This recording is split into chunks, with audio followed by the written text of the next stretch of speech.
Welcome back to anytime mysteries. ఈరోజు ఒక ప్రత్యేకమైన విషయం గురించి తెలుసుకుందాం. మనం ప్రపంచవ్యాప్తంగా చాలా న్యూస్ చూస్తున్నాం. ఏంటిది? చార్లీ కిర్క్ అనే ఒక అతను చనిపోయారు. అసలు అతను ఎవరు, అతను ఎందుకు చంపబడ్డారు అనే విషయాల గురించి తెలుసుకుందాం.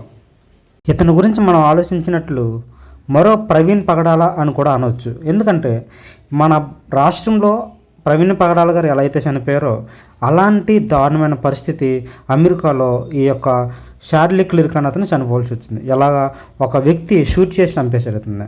మనం ఇతని గురించి ఆలోచించినట్లయితే చార్లీ కిర్క్ అనే ఇతను ఉటా వ్యాలీ యూనివర్సిటీలో చంపబడ్డాడు. ఏ విధంగా? ఒక వ్యక్తి షూట్ చేయడం ద్వారా. ఇతని యొక్క ఒరిజినల్ నేమ్ ఏంటంటే చార్లెస్ జేమ్స్ కిర్క్. అక్టోబర్ 14వ తారీఖున 1993 సంవత్సరంలో ఇతను జన్మించాడు. కానీ ఇక్కడ జరుగుతున్న ఆ యొక్క ఉట్టా వ్యాలీ యూనివర్సిటీలో జరిగిన మీటింగ్లో అతి కిరాతకంగా చంపబడి ప్రపంచవ్యాప్తంగా ఉన్న క్రైస్తవులు కానీ, ప్రపంచవ్యాప్తంగా ఉన్న కొన్ని పొలిటీషియన్స్ కానీ ఈయన యొక్క మరణం గురించి చాలా చింతిస్తున్నారు. ఇతను చంపబడిన ఒక అరగంటకు ముందు చంపబడిన తర్వాత ఒక ప్రైవేట్ జెట్ N888 అనే ఒక ప్రైవేట్ జెట్ అక్కడి నుంచి వెళ్ళిపోయింది. అసలు అది ఎందుకు వచ్చింది? ఆ ప్లేన్ నుంచి ఎవరు షూట్ చేశారు, ఆ ప్లేన్ నుంచి చేశారా, ఎక్కడ చేశారా అని మనం ఆలోచించండి. ఇదంతా ఎలా ఉందంటే ఒక పక్క ప్లాన్తో చెప్పినట్టుగా ఉందన్నమాట. ఇదంతా మనం ఆలోచించినట్లయితే అప్పుడప్పుడు ఈయన్ని చాలా కాలేజీల్లో కానీ, యూనివర్సిటీస్ కానీ ఒక స్పెషల్ గెస్ట్ని పిలుస్తారు. ఎందుకంటే ఈయన స్టూడెంట్ ఫెడరేషన్కి అక్కడ ఉన్న టర్నింగ్ పాయింట్ USA అనే ఒక స్టూడెంట్ ఫెడరేషన్ ఉంది. ఆ స్టూడెంట్ ఫెడరేషన్కి ఈయన ఎగ్జిక్యూటివ్ డైరెక్టర్ ఇప్పటి నుంచి 2012 నుంచి. సో వీటిని బట్టి మనం ఆలోచించినట్లయితే ఈయనకి పొలిటికల్ బ్యాక్గ్రౌండ్ ఉంది. ఒక పక్క పొలిటికల్ బ్యాక్గ్రౌండ్ తను చేసుకుంటూ కూడా ఒక పక్క దేవుని పరిచర్య కూడా చేస్తూ ఉంటున్నాడు. కొన్ని కాలేజీలో జరిగిన ఈవెంట్లో ఈయన ట్రాన్స్జెండర్ గురించి తప్పుగా మాట్లాడారని కొన్ని వాదనలు ఉన్నాయి. దీనిని బట్టి మనం ఒక విషయాన్ని బైబిల్ గ్రంథం నుంచి జ్ఞాపకం తెచ్చుకుందాం. అదేంటి? యోహాను సువార్త 3:19 ఆ తీర్పు ఇదే, వెలుగు లోకంలోకి వచ్చాను కానీ తమ క్రియలు చెడ్డమైనందున మనుష్యులు వెలుగును ప్రేమింపక చీకటినే ప్రేమించరి అని రాయబడి ఉంటుంది. కానీ వాస్తవానికి ఆగస్టు 13వ తారీఖున జరిగిన విషయం ఏంటంటే ఈయన మాట్లాడిన కొన్ని ప్రసంగాలు కొన్ని మీడియాతో కొన్ని విషయాలు మాట్లాడారు. ఆ మీడియాలో కొంచెం డిబేట్లు జరిగాయి. ఆ డిబేట్లో జరిగిన సంఘటన ఏంటంటే ఇజ్రాయేల్ని దేవుడు ప్రేమించిన దానం గురించి, అసలు యేసుప్రభుని ఇజ్రాయేల్ ఎలా స్వీకరిస్తున్నారు, యేసుప్రభు అసలు దేవుడా లేకపోతే ఆయన రక్షకుడా, అసలు రిజరక్షన్ అంటే ఏంటి, పునరుద్ధానం అంటే ఏంటి, యేసుక్రీస్తు యొక్క మరణము, ఇలాంటి కొన్ని విషయాల గురించి మాట్లాడారు ఆయన. అవన్నీ పక్కన పడేసి వీళ్ళు ఏంటంటే ఒక విషయాన్ని హైలైట్ చేసి వీళ్ళేమో ట్రాన్స్జెండర్ని ఈయన తప్పుగా మాట్లాడుతున్నారనే విషయాన్ని మాత్రం హైలైట్ చేసుకొని ఈయన మీదకి ఏదో దూషణలు చేయాలని చెప్పి చేశారు.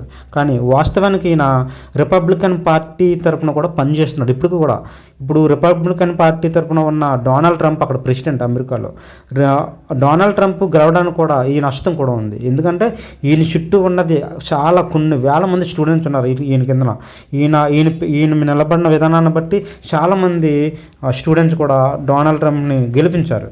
ఇది మనం బాగా అర్థం చేసుకోవాలి. ఎందుకంటే ఇక్కడ యేసు ప్రభు గురించి కొన్ని డిబేట్లో ఈయన మాట్లాడడం, ట్రంప్ వెనకాల పనిచేయడం, ట్రంప్ వెనకాల ఒక పొలిటీషియన్గా పనిచేస్తున్నాడు.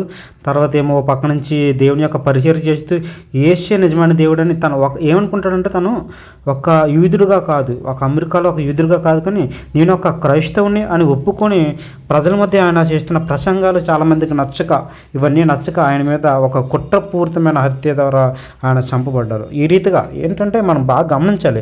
ఇప్పుడు అమెరికాలోనే కాదు, మన భారతదేశంలోనే కాదు, మన రాష్ట్రంలోనే కాదు, ఎక్కడ పడితే అక్కడ క్రైస్తవుల మీద చాలా దారుణమైన దాడులు జరుగుతున్నాయి.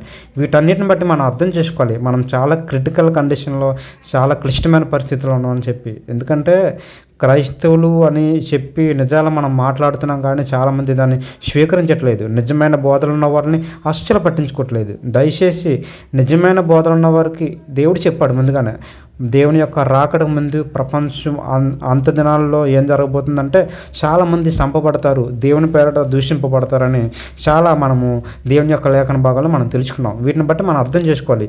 జరుగుతున్న యొక్క క్రియలన్నింటిని బట్టి మనము అంతానికి చాలా దగ్గరలో ఉన్నామని మనము గ్రహించుకోవాలి. నిజమైన దేవుడు, నిజమైన పరిచర్య ఎలా ఉంటుందో మనం తెలుసుకోవాలి. ఇంక్రెడిబుల్ బైబిల్ రివల్యూషన్ వాళ్ళు ట్విట్టర్లో ఒక పోస్ట్ వేశారు. అదేంటి? చార్లీ అనే ఇతను ఒక పొలిటికల్ లీడర్ మాత్రమే కాదు, దేవుని సువార్తలు ఒక సాధనం అన్నట్టుగా ఆయన యేసుక్రీస్తు యొక్క అడుగు జాడల్లో దేవునితో ఎలా నడవాలి, దేవుని యొక్క ఆజ్ఞ ఎలా పాటించాలని, ఇలాంటి విషయాలు చాలా ముందుంటారని, ఇలాంటి మంచి మంచి మాటలు చెప్తూ మోటివేషన్ ఇచ్చే స్టూడెంట్స్ కానీ ఎక్కడ వీలైతే అక్కడ దేవుని సువార్త ప్రకటిస్తూ ఉంటారు ఈయన. ట్విట్టర్లో మరొక పోస్టు, డాగ్ బ్యాచ్లర్ అనే ఒక అతను ఏంటంటే చర్చ్లో మలేషియాలో చర్చ్లో జరుగుతున్న మీటింగ్లో బిజీగా ఉంటూ ఒక చార్లీ కిర్క్ యొక్క మరణ వార్తను విని చాలా సంతాపం చెంది అతను చాలా బాధపడుతున్నారు. ఇలాగా మన ఇక్కడే కాదు, ప్రపంచవ్యాప్తంగా చాలా చోట్ల జరుగుతున్నాయి. అతను చేసిన పరిచర్య కానీ, అతను చేసిన బోధలు కానీ, వీటన్నింటినీ గుర్తు చేసుకొని చాలామంది బాధపడుతున్నారు. అంతేగా అంటే అతను చెప్పిన మాట ఏంటంటే, మనము త్వరలో పరలోక రాజ్యంలో కలుసుకుందాం, మీకోసం మీ పిల్లల కోసం ప్రార్థిస్తామని చెప్పి తెలియజేశారు. చూశారు కదా, ఇదంతా మనం గమనించినట్లయితే క్రైస్తవ సమాజం not only Andhra Pradesh, not only India, ప్రపంచవ్యాప్తంగా చాలా క్రైస్తవుల మీద దాడులు జరుగుతున్నాయి.